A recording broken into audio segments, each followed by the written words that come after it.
Hello everyone, welcome to my channel. আবারও আজকে একটা যাদবপুরের হোস্টেল নিয়ে আমি একটা ভিডিও বানাবো, যেটা হচ্ছে রুম ট্যুরের ভিডিও। আর এটা হচ্ছে আমার রুম, NPG 7 ওমেন হোস্টেল 2। আর এটা হচ্ছে দেখতে পাচ্ছি আমার টেবিল, এটা চেয়ার, এপাশে বেড, আর তার সাথে কাবার্ড রয়েছে। আর তোমরা যারা যারা নতুন হোস্টেলে এসেছো বা যারা যারা আসবে তারা অবশ্যই আমার সাথে দেখা করো। এটাতে আমি অনেক অনেক বেশি খুশি আর অ্যাপ্রিসিয়েটেড ফিল করব যে আমার ভিডিও দেখে যারা কিছুটা হলেও অ্যাজিউম করতে পেরেছো যে হোস্টেলে কি হয় না হয়, কি কি আছে, কি ফ্যাসিলিটিস আছে, কি কি নেই, তার জন্য আমার খুব ভালো লাগবে। তো কিছু কিছু অ্যান্সার আমি আজকে দিচ্ছি। যেমন অনেকেই জিজ্ঞাসা করেছিলে যে এখানে বেড আছে কিরকম, কি কি ফ্যাসিলিটিস আছে। দেখো, এখানে শুধুমাত্র তোমাকে একটা বেড, একটা টেবিল, চেয়ার, তার সাথে আলনা, জামা কাপড় রাখার, আর তার সাথে দেবে একটা কাবার্ড। তো এইটুকুই শুধু দেবে। আর তোমার যাবতীয় যা দরকার, যা যা তোমার প্রয়োজন হবে, তোমাকে অবশ্যই সেটা সাথে করে নিয়ে আসতে হবে। সেটা যাই হোক, অনেকে জিজ্ঞাসা করেছিল যে বেড কি শুধু বেডই দেয়, আর কিছু দেয় না, গদি ফদি? তো সত্যি এখানে কিছু দেওয়া হয় না, ওটা আনতে হয়। এটা আর একটা ইম্পর্টেন্ট কথা যেটা তোমাদের সাথে অবশ্যই শেয়ার করা উচিত, এই খাতাটা দেখতে পাচ্ছ, এটা আমাদের কনভেনারশিপের খাতা। এখানে যারা আসে প্রত্যেকটা বোর্ডারকে কিন্তু এখানে কনভেনারশিপ করতে হয় 15 দিনের জন্য।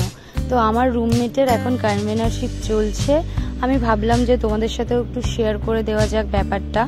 তো এখানে কিন্তু না হলে ফাইন চার্জেবল হয়, তো সেটা একটা হিউজ অ্যামাউন্ট, সেই জন্য সবাই সেটাকে করে নেয়। কনভেনারশিপ 15 দিনের জন্য অবশ্যই তোমাকে করতে হবে, এটা একটা হোস্টেলের রুলসের মধ্যে পড়ে। আর এখানে তোমরা দেখতেই পারছো এই রুমটা পুরোপুরি ফাঁকা।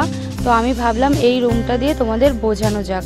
এই গাদ্দাটা যে আছে, সেই গাদ্দাটা হয়তো তার নিজস্ব, সে হয়তো নিয়ে যায়নি, রেখে গেছে। আর এখানে নিজস্ব ফ্যান, লাইট, যার যার বেডের, যার যার সাইডের, সেখানে সবাই ফ্যান, লাইট, চেয়ার, টেবিল, সবার ইন্ডিভিজুয়াল সব কিছু আছে। আর আমাদের ফার্স্ট ফ্লোরের থেকেও সেকেন্ড, থার্ড ফ্লোরের রুমগুলো বা ওয়াশরুমগুলো, বেসিনগুলো অনেকটাই ভালো। আমাদের ফার্স্ট ফ্লোরটা অতটাও বেটার নয়, তাও আমি ফার্স্ট ফ্লোরটাই দেখালাম, বিকজ অতটা পসিবল হলে আমি অবশ্যই দেখাতাম। আর এখানে দেখতে পাচ্ছ আমাদের হিটার রাখার জায়গা, এটা হচ্ছে আমাদের ব্যালকনি, এটা হচ্ছে রুম নাম্বার 8। সেটার ভেতরটাও চলো একটু ঘুরে আসা যাক।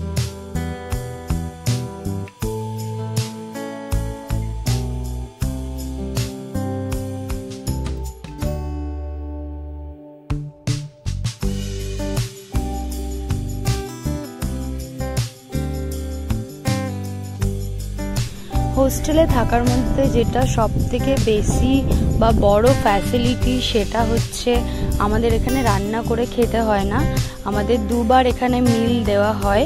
সেটা হয়তো অনেকেই জানো, এর আগের ভিডিওতে আমি অনেকবার বলেছি। সকালবেলায় 9:30 থেকে 10:30, আর রাত্রির 9টা থেকে 10টার মধ্যে তোমাদের অবশ্যই খেয়ে নিতে হবে। তোমরা নিচে গিয়ে ডাইনিংয়ে বসেও খেতে পারো। আর হোস্টেল যারা পেয়েছো, যারা আসছো বা যারা আসবে, তাদের যদি কোনো সমস্যা হয়, তোমরা আমাকে অবশ্যই কন্ট্যাক্ট করো বা আমাকে বলো, আমি ডেফিনেটলি সেটা সলভ করার বা তোমাদের হেল্প করার চেষ্টা করব, এইটুকু বলতে পারি।